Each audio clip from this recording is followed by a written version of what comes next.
আমরা মানুষ হিসেবে আমাদের মধ্যে চেতনাবোধ, জাগ্রত বোধ থাকা দরকার। কারণ চেতনাবোধ, জাগ্রত বোধ একজন ব্যক্তিকে আলোর পথে পরিচালিত করে।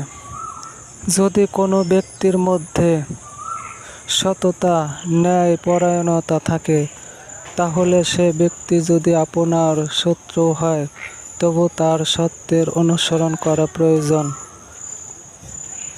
আর কোনো ব্যক্তির মধ্যে যদি অন্যায়, মূর্খতা থাকে, আর সে ব্যক্তি যদি আপনার বন্ধু হয়, তবু তাকে পরিহার করা প্রয়োজন।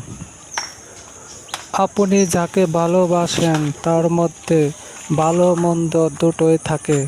আপনার উচিত ভালোকে সমর্থন করা এবং মন্দকে পরিহার করা।